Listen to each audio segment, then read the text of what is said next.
Hello there, ladies and gentlemen, and welcome once again to another episode of The Cider Drinker. Today's episode is going to be the other flavour of Jillz cider that I got from Amsterdam, which is just simply titled Jillz Red.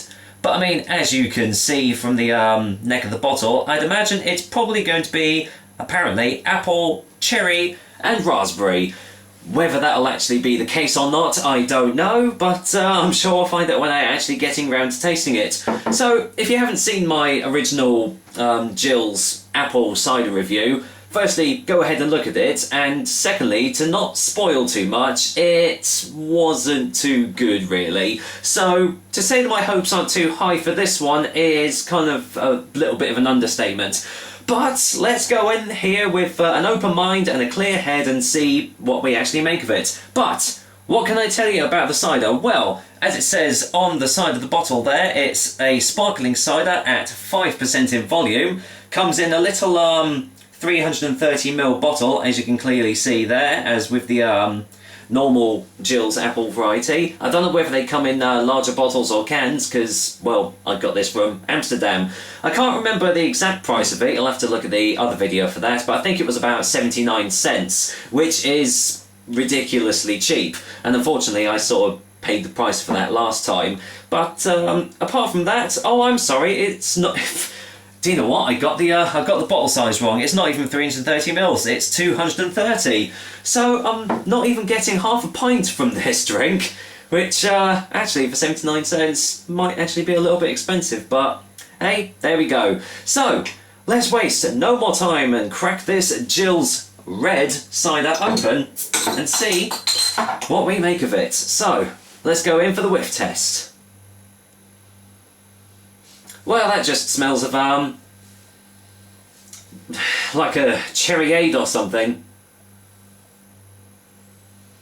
Yeah, the cherry is just, completely overpowering any other smells that might have been, like, prevalent in this glass, but...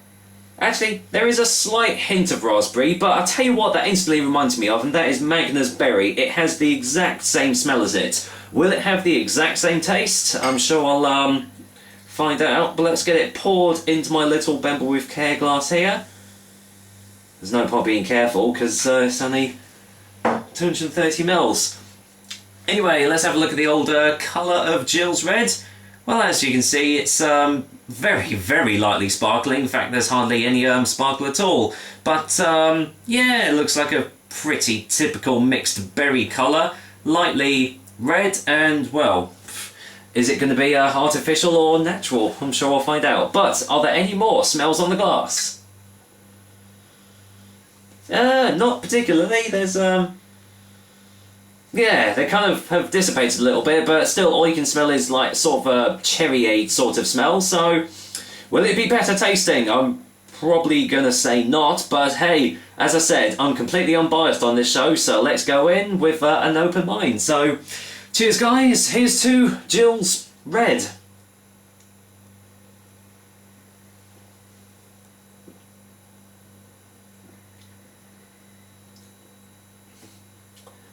Well, I can't say I'm actually too surprised really. All you are really getting from this is just a massive, massive sugar overload. Probably sweeteners added into this drink as well, and the only thing that you can taste is the cherry.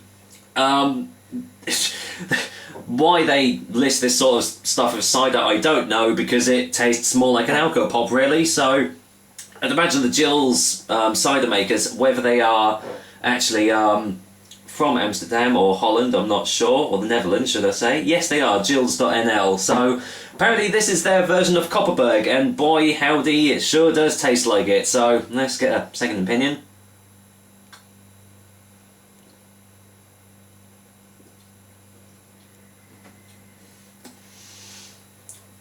Well, as I've said many, many other times before, you might as well just, you know, pop to the shops, get a bottle of cherryade and put a little bit of vodka into it, because it'll probably work out a lot cheaper, and you'll probably get a better taste from it, because this isn't really a cider. This is in Yeah, you can't call this a cider. It's an alco pop. So there's no apple tastes at all. I mean, at least the original had some sort of apple taste to it, albeit incredibly artificial. But this one doesn't even resemble a cider at all. So but does it taste all right?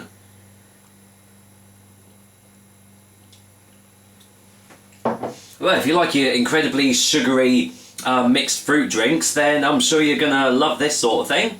But then you might as well just stick to your Copperbergs and your Recorderligs, because this is no different at all. 79 pence, well, 79 cents for 230 mils. Is that reasonably priced for this sort of drink? Hard to say, really, but yeah, if you're... Okay. Sorry, there's a bit of humming upstairs, don't know what they're doing. But anyway, if you're in the Netherlands and you see Jillz ciders, I'd say steer clear from them, and, I don't know, buy yourself a wheat beer or a Belgian beer, you know, something that you can get for a hell of a lot cheaper and tastes a hell of a lot nicer than this. But even though it doesn't taste absolutely awful, I can't actually give this a very high rating at all. So, for a final verdict, actually I didn't get a final taste before the final verdict. Hold on, let me do a quick one.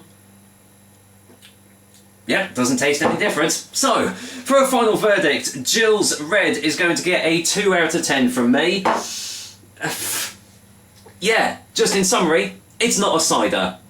They might as well have just put Jillz Sparkling Alco Pop, because that is essentially it. I'd have given it a little bit of a higher mark if it had some, just any sort of resemblance to, any apple tastes or anything. But I mean, I know I've given higher ratings to other mixed fruit drinks, but that's because they have actually had quite decent flavours. But this one is just overly sweet, and you're just getting that cherry flavouring, which if you don't like cherry flavouring, you're gonna hate it even less. So, there we go. I definitely won't be getting Jillz ciders if I go to the Netherlands ever again. I think I'll just stick to the Belgian beers, to be honest. So there we go. That was a pretty quick review for you guys today. Hope you liked it, and I will be back with another delicious and tasty cider soon. And before I go, I'm gonna actually belch off camera. Excuse me.